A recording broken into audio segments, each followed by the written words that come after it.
अस्सलाम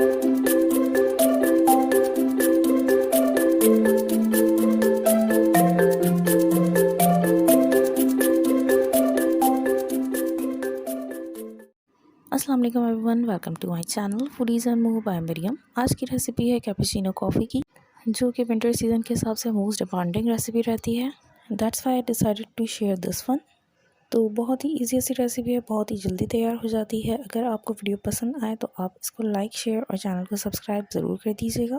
और इसके अलावा भी अगर आप और भी कॉफ़ीज़ डिफरेंट वेज़ के अंदर बनाना सीखना चाहते हैं तो काइंडली चैनल के ऑल नोटिफिकेशन को लाजमी प्रेस कर दें, ताकि मैं उनको आगे जब शेयर करूँ आपको उनकी वीडियोस के नोटिफिकेशंस ईज़िली मिल जाएं। बस वीडियो पसंद आए तो इसको काइंडली शेयर करना बिल्कुल नहीं भूलिएगा।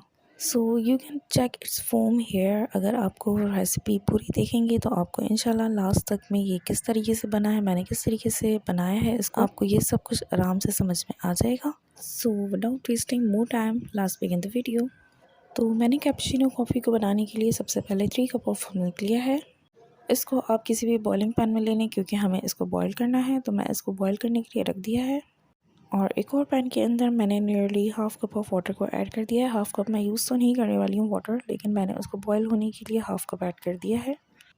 इसके अलावा मैंने 3 टेबल स्पून कॉफ़ी के लिए हैं। आप इनको किसी भी ऐसा बाउल के अंदर ऐड कर लें जिसमें आप उसको बीट कर सकें। तो मैंने एक ये बाउल लिया है, इसके अंदर मैं सबसे पहले 3 टेबल स्पून कॉफ़ी के ऐड कर रही हूँ। और क्योंकि मैंने 3 टेबल स्पून कॉफ़ी के लिए हैं तो उसके साथ मैं 6 टेबल स्पून के करीब इसमें शुगर ऐड करूँगी।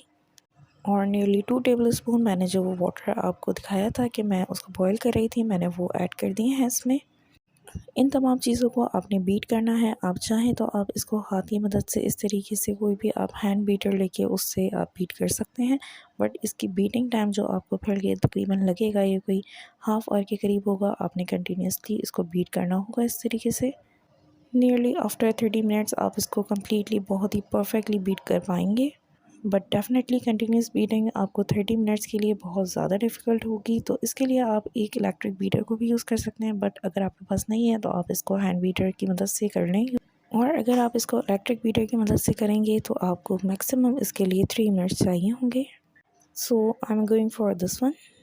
तो वो तकरीबन 1 से 1.5 मिनट के अंदर इसका कलर बिल्कुल चेंज होकर आपको लाइट टोन में लगने लगेगी। तब मैं थोड़ा सा इसमें पानी और ऐड करूँगी, जब तक कि मैं इसको बीट ही कर रही हूँ। सो काइंडली मेक श्योर कि अगर आपको वीडियो पसंद आए तो आप इसको लाइक और शेयर करना बिल्कुल नहीं भूलें, और कमेंट करके ज़रूर बताइएगा आपको रेसिपी कैसी लगी।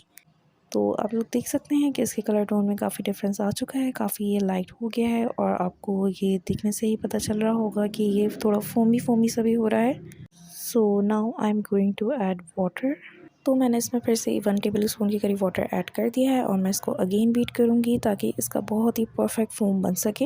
मैंने बिल्कुल स्टार्टिंग में सारा पानी नहीं ऐड करा है, मैंने आपको बताया था कि मैं थोड़ा सा पानी इसमें बाद में ऐड करूँगी।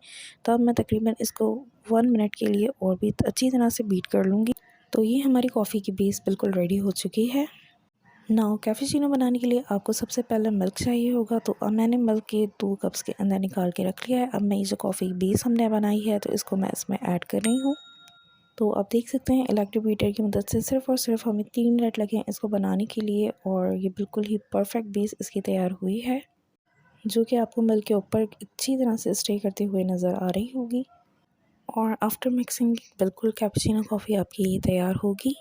तो मैंने 3/4 कप मिल्क लेके उसके अंदर कॉफ़ी को ऐड करा है। 1-1 टेबल स्पून मैं दोनों में ऐड कर रही हूँ।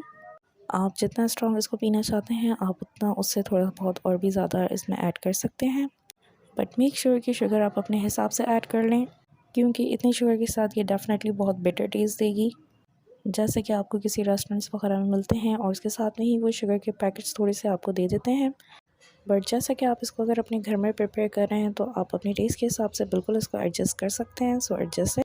सो आई एम मिक्सिंग इट, और ये थोड़ी देर के अंदर आपको मैं दिखाऊंगी तो ये बिल्कुल फोमी ही रहेगी। ये कोई मिक्स होने के बाद बिल्कुल ऐसे डाइल्यूटेड फॉर्म के अंदर नहीं लगेगी आपको। मैंने सिंपली इसके लिए ये तरीका यूज़ किया था कि मैंने जिस टाइम पे दूध को बॉईल किया था मैंने उसके अंदर थोड़ी सी शुगर को और ऐड कर दिया था, तो उसका टेस्ट बिल्कुल परफेक्ट रहा था। और जैसा कि मैंने बताया था कि इसको कंटिन्यूसली स्टर करने के ऊपर भी आप देख सकते हैं कि इसका फोम आपको अगेन ऐसा लगेगा कि रिटर्न हो गया है। सो काइंडली मेक श्योर कि अगर आपको वीडियो पसंद आई हो तो आप इसको लाइक और शेयर ज़रूर कर दें। और अगर अपने channel foodies and move by Maryam को अभी तक सब्सक्राइब नहीं करा है तो तो काइंडली मेरे चैनल को सब्सक्राइब भी कर लें। इसको गार्निश करने के लिए मैं थोड़ी सी चॉकलेट का यूज़ किया है। आप चाहें तो इसको सिंपल कॉफ़ी से ही गार्निश कर सकते हैं। सो must try it and do share the recipe. और मुझे नेक्स्ट वीडियो तक के लिए इजाज़त दें। अल्लाह हाफ़िज़।